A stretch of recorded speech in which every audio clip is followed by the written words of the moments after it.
At 6:30 a.m. on June 6, 1944, thousands of young men huddled in landing craft bouncing through rough seas toward the coast of France. Many were seasick. Most were terrified. They could hear explosions ahead as naval guns bombarded the beaches. They could see smoke rising from the shore. And they knew that in minutes, when those metal ramps dropped and they charged into the surf, German machine guns would be waiting. Private John Barnes of the 116th Infantry Regiment remembered the approach to Omaha Beach. The naval officer steering our craft looked back and yelled, "You're going in on a hot beach. Pray to God and watch your officers." Around him, men threw up. Some prayed. Others just stared ahead in silence, faces pale with fear. Then the ramp dropped, and hell began. This is the story of D-Day. June 6, 1944. Operation Overlord. The largest amphibious invasion in human history. Over 156,000 Allied troops crossing the English Channel to storm the beaches of Nazi-occupied France. It was the beginning of the end for Hitler's Third Reich. But for the men who fought on those beaches, it was simply about survival. Many didn't make it. Over 4,000 Allied soldiers died on D-Day. But their sacrifice opened the path to victory. This is their story. To understand D-Day, we need to go back to May 1940. Germany had just conquered France in 6 weeks using blitzkrieg tactics that stunned the world. The British Expeditionary Force barely escaped at Dunkirk. By June, France had surrendered. Germany controlled all of Western Europe from Norway to Spain. Britain stood alone. For the next 4 years, the question haunted Allied planners. How do we get back into Europe? The Soviet Union, fighting Germany on the Eastern Front, desperately wanted the Allies to open a second front in the West to relieve pressure. But invading Nazi-occupied France would require crossing the English Channel, the most heavily defended waterway on Earth. The Germans had built the Atlantic Wall, a line of fortifications stretching from Norway to Spain. Concrete bunkers, artillery positions, machine gun nests, millions of mines, and thousands of troops ready to repel any invasion. An invasion attempt would be the most complex military operation ever conceived. It would require perfect coordination of naval forces, air forces, and ground troops from multiple nations. It would need months of preparation, massive deception efforts to fool the Germans about where and when the attack would come, and favorable weather conditions. One mistake could result in catastrophic failure and the deaths of tens of thousands of men. At the Tehran Conference in November 1943, Allied leaders Franklin D. Roosevelt, Winston Churchill, and Joseph Stalin finally agreed. The invasion would happen in 1944. The target would be Normandy in northern France. And the man chosen to command this impossible operation was American General Dwight D. Eisenhower. Eisenhower faced an incredible challenge. He had to assemble and coordinate forces from multiple nations. Americans, British, Canadians, Free French, Poles, and others. He had to plan for every possible contingency. He had to maintain absolute secrecy about the invasion plans while gathering the largest invasion force in history in southern England. And he had to decide when to launch the attack, knowing that weather could doom the entire operation. The planning was meticulous. Planners studied tide tables, moon phases, and weather patterns. They needed low tide so obstacles the Germans had placed on the beaches would be visible. They needed a full moon for the airborne troops who would parachute in the night before the invasion. And they needed decent weather. Finding a date when all these conditions aligned was difficult. They settled on early June 1944. The invasion site had to be chosen carefully. The Pas de Calais, the narrowest point of the English Channel, was the obvious choice. It was closest to England. But that's exactly why the Germans expected the invasion there. They'd heavily fortified the Pas de Calais. Instead, the Allies chose Normandy, about 100 miles to the west. The beaches there were less defended. And once established, the Allies could capture the port of Cherbourg and have access to the Brittany ports. But choosing Normandy created a problem. The Germans had to believe the invasion would come at Pas de Calais. So the Allies launched Operation Fortitude, one of the most elaborate deception campaigns in military history. They created a phantom 1st United States Army group, commanded by General George Patton, supposedly massing in southeastern England across from Pas de Calais. They built fake tanks, trucks, and landing craft out of wood and inflatable rubber. They broadcast fake radio traffic. They had double agents feed false information to German intelligence. It worked brilliantly.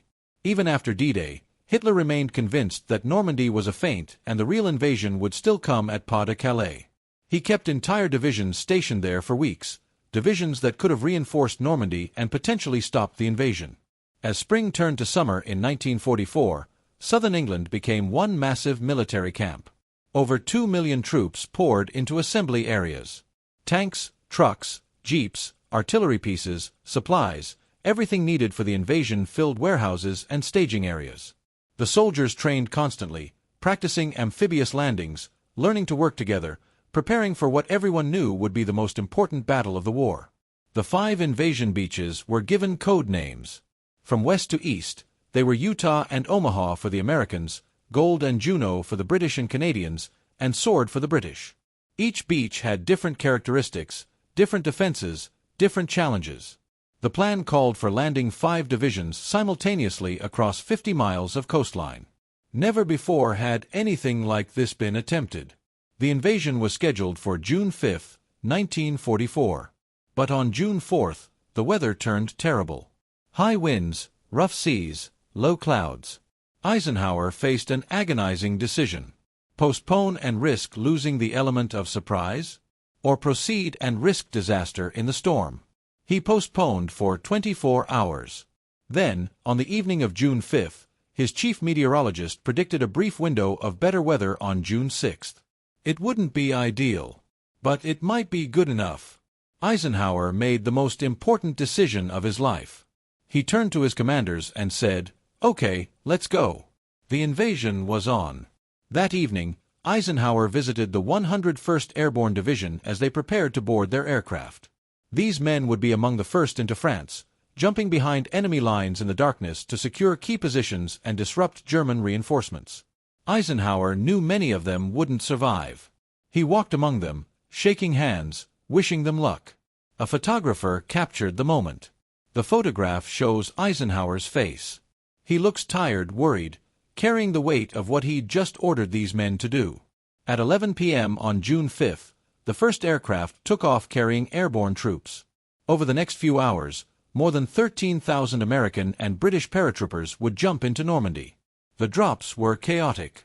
High winds scattered the men across the countryside. Many landed miles from their intended drop zones. Some drowned in flooded fields. Others were shot by German troops or tangled in trees. But enough landed to cause confusion and disruption behind German lines. Meanwhile, the invasion fleet crossed the English Channel. Nearly 7,000 ships and landing craft. Everything from massive battleships to tiny landing boats. Over 195,000 naval personnel from 8 allied nations manning the vessels.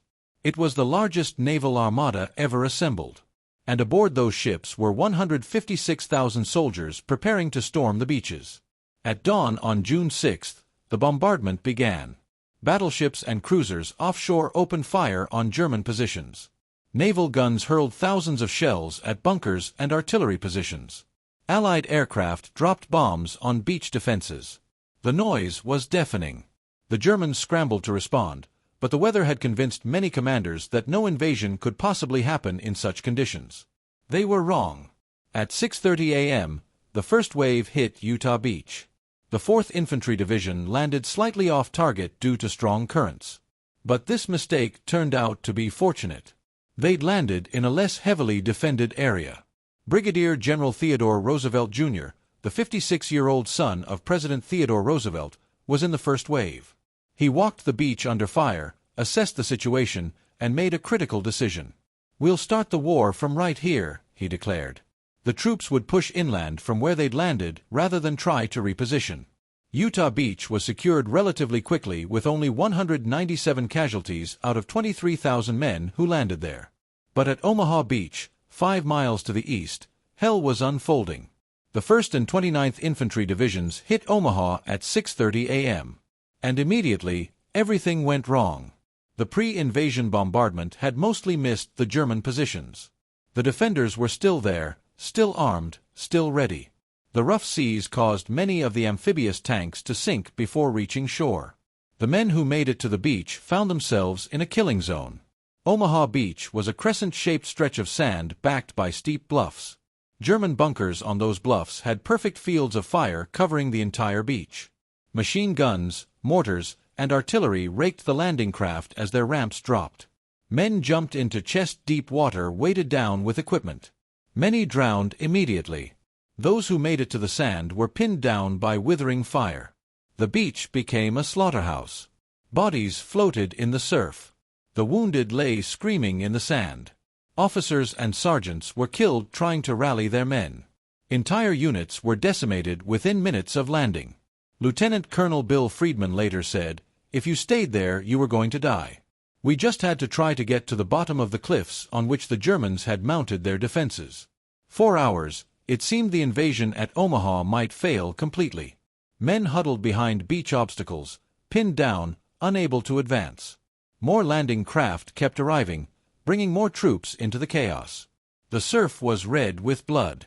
General Omar Bradley, commanding from a ship offshore, considered evacuating Omaha and diverting subsequent waves to Utah or the British beaches. It was that bad. But slowly, incredibly, small groups of soldiers began to move. Inspired by a handful of officers and NCOs who stood up under fire and led by example, men started working their way up the bluffs. They found gaps in the German defenses. They used grenades and Bangalore torpedoes to blow holes in barbed wire. They assaulted pillboxes and bunkers. Inch by inch, yard by yard, they fought their way off the beach. By late morning, the tide had turned at Omaha. Engineers blew gaps in the obstacles. Reinforcements poured in. Naval destroyers moved dangerously close to shore and fired directly at German positions. By nightfall, Omaha Beach was secured. But the cost was staggering. Over 2,400 American casualties. Some units had lost 90% of their men. Omaha was the bloodiest of the D-Day beaches. At Gold Beach, the British 50th Infantry Division landed at 7:25 a.m. They faced less intense resistance than Omaha but still encountered fierce fighting.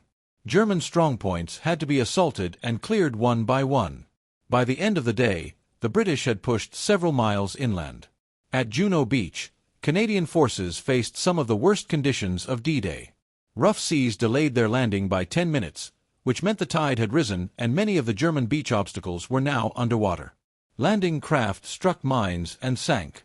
The initial waves of Canadians suffered a 50% casualty rate. But they pushed through, capturing the town of Courseulles and advancing farther inland than any other Allied unit on D-Day. At Sword Beach, the British 3rd Infantry Division landed and quickly moved inland. Their objective was to capture the city of Cannes by the end of D-Day. They didn't achieve this goal. German resistance stiffened and Cannes wouldn't fall for over a month.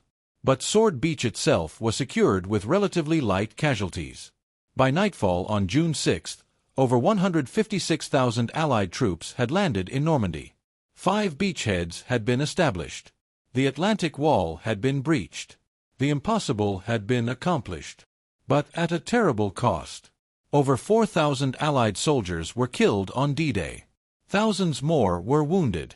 The exact German casualties are unknown, but estimates suggest several thousand killed or wounded as well. And the battle was far from over. D-Day was just the beginning. The Allies had a foothold in France, but they were still vulnerable. The Germans rushed reinforcements toward Normandy.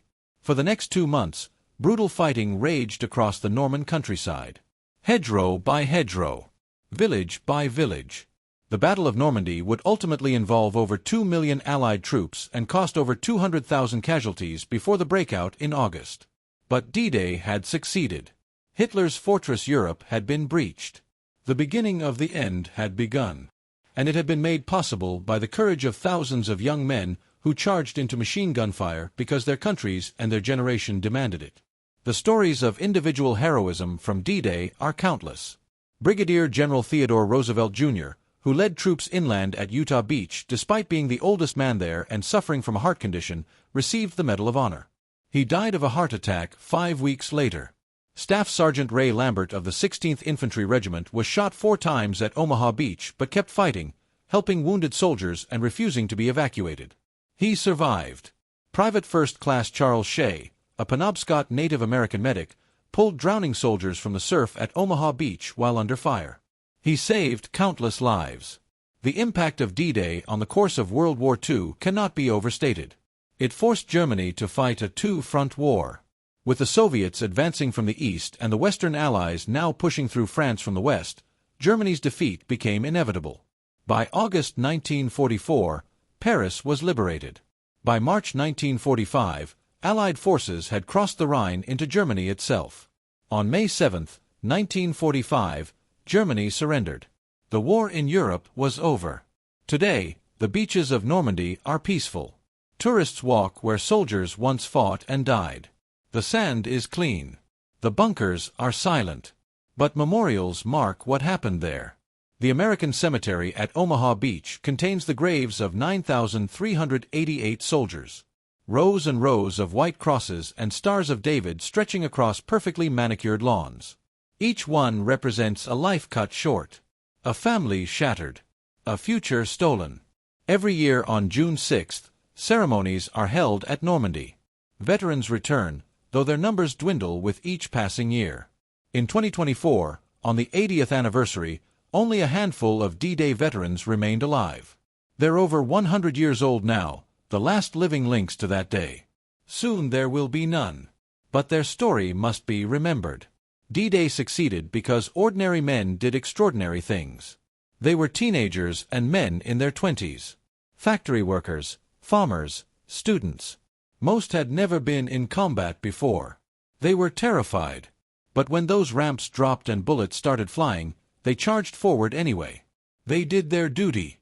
They saved the world. The longest day, as it came to be known, was the hinge on which history turned. Had D-Day failed, the war might have lasted years longer. The atomic bomb might have been used on Germany. The Soviet Union might have conquered all of Europe. The world we know today would be unrecognizably different. But it didn't fail. Because on June 6, 1944, 156,000 Allied soldiers crossed the English Channel and did the impossible. They stormed Hitler's Atlantic Wall. They established a beachhead in Nazi-occupied France. And they began the march toward victory that ended less than a year later with Germany's surrender. D-Day was the beginning of the end. And every generation since owes an unpayable debt to the men who made it happen.